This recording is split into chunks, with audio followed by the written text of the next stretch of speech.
Bonjour, c'est Nana. Aujourd'hui, nous allons passer à la sanguine.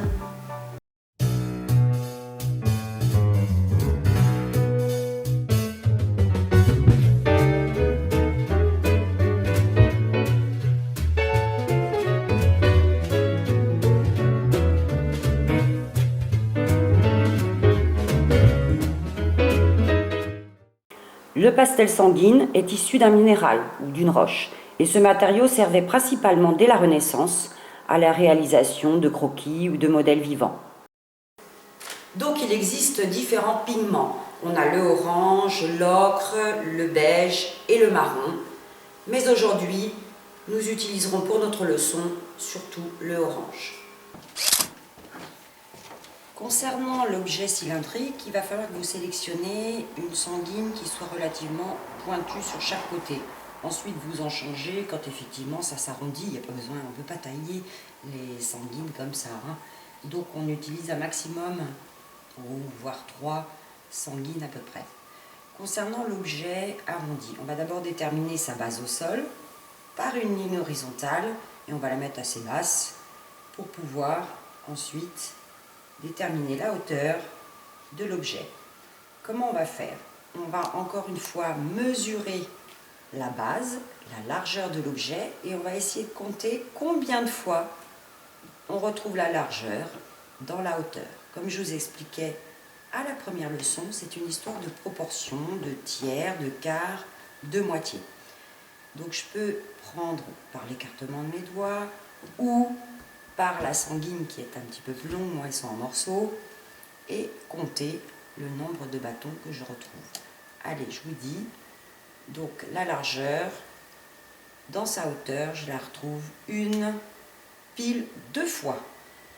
C'est vous qui déterminez la largeur, ça pourrait très bien être très très grand, comme ça pourrait être un petit peu plus petit. Moi j'ai déterminé cette taille-là. Donc cette taille-là, je la reporte une fois, 2 fois, je mets un point et j'ai la hauteur. Donc c'est la forme cylindrique de base, mais ça va nous permettre de faire pas mal d'objets. Ensuite, vous déterminez, ça s'appelle les lignes de construction, la ligne de symétrie, la ligne qui détermine la hauteur et qui va nous permettre de faire l'objet en tant que tel. N'appuyez pas trop sur votre sanguine, pareil, ça se gomme avec la gomme mie-de-pain, mais c'est comme c'est plus crayeux, ça pénètre un petit peu plus dans la feuille. Et donc, ça s'efface un petit peu moins bien. Je vous montre. Mais malgré tout, comme après, il va y avoir les ombres et les lumières, ça va disparaître, ces traits de construction. Ou même les erreurs. À partir de là, n'hésitez pas à mettre les points ou les lignes, parce que ça montre votre savoir-faire aussi.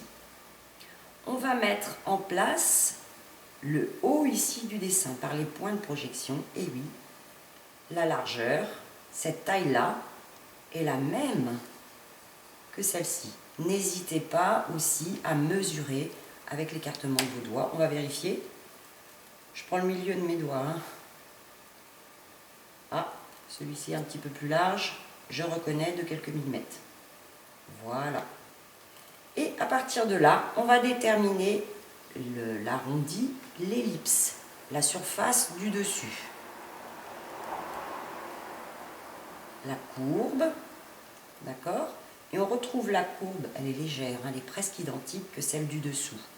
Attention, c'est pas pointu sur les côtés, c'est légèrement arrondi. Il n'y a pas de pointu. Voilà. Et là, en forme simple quand même, vous allez déterminer cette hauteur-là et ensuite cette hauteur-là. Suivez toujours, vous pouvez reprendre les traits, c'est pas gênant. Ça peut se dédoubler, etc. Vous pouvez travailler aussi à manipuler votre feuille dans tous les sens, que ce soit agréable. Ah, c'était celui-là, voilà. On va gommer. Donc j'ai la hauteur exacte. Je réajuste ici. et je refais un petit peu l'ellipse. Voilà. Vous frôlez. L'objet est quelque chose, et tous les objets arrondis doivent être déterminés par la base arrondie aussi. Donc tout objet, et c'est universel, arrondi, va avoir un léger arrondi sur le sol, la table, les surfaces planes.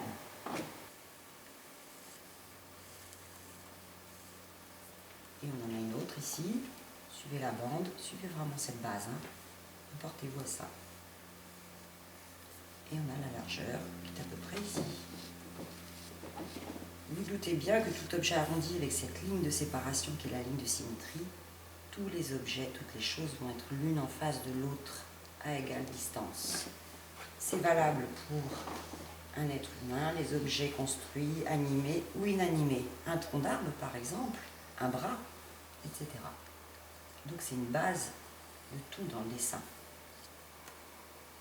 Quand vous voulez faire les petites bandes, vous pouvez mettre comme ceci et les suggérer à certains endroits comme là.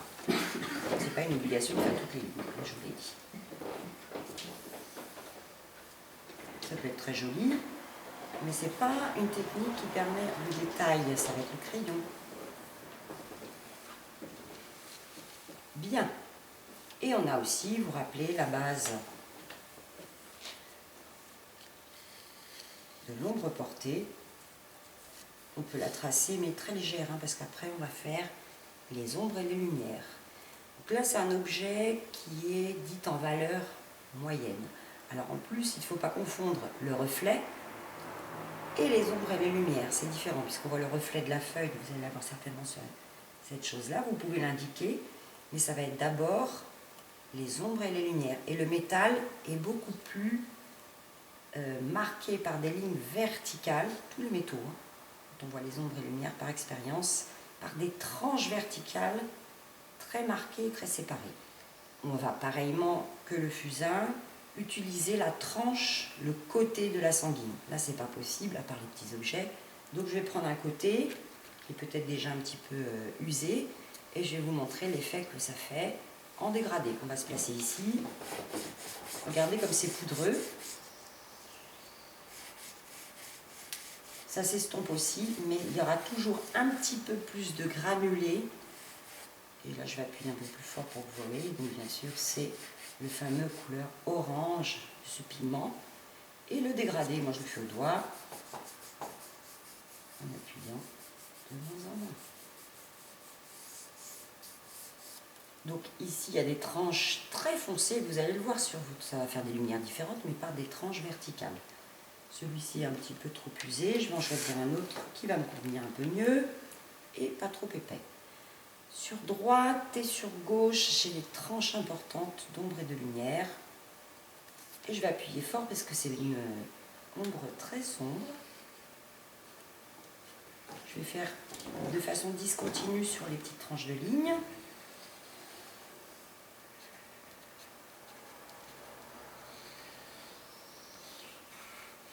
Je vais garder l'effet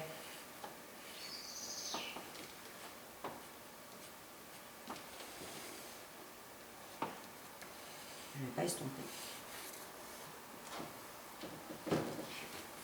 Ici, c'est vraiment foncé. Vous pouvez appuyer fort, comme c'est la craie, c'est pas du tout pareil que le fusain. Et ici, c'est un peu plus large et plus léger.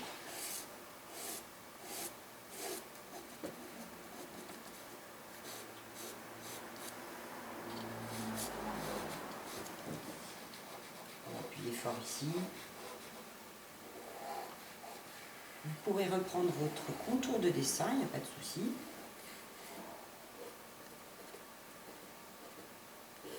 On le voit un petit peu plus. Et il y a une légèreté à avoir quand même.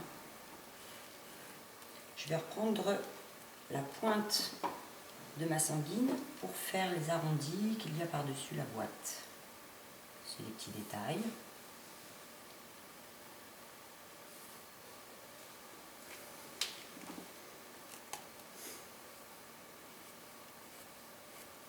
Et on va faire l'ombre aussi, portée. Je vais réappuyer en dessous, bien démarqué.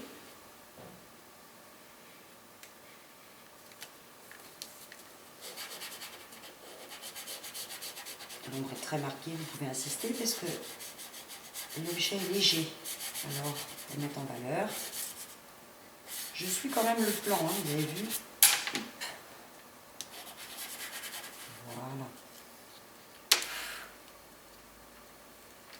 On va refaire un petit peu des contours pour accentuer un petit peu l'objet. Je utilise la pointe, Voilà. Le mettre en valeur. On voit des lignes ici, voilà. Le métal, je récapitule, va donner un effet un peu plus des ombres verticales. Et encore ici.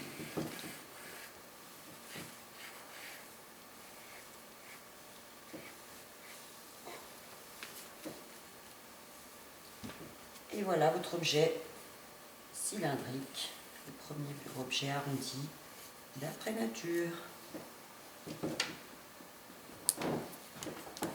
On essaye de gommer un petit peu, si vous voulez.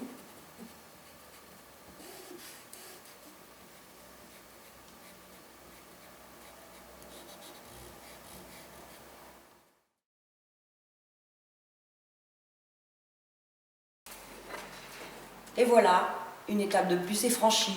Je vous dis à très bientôt pour de prochaines vidéos.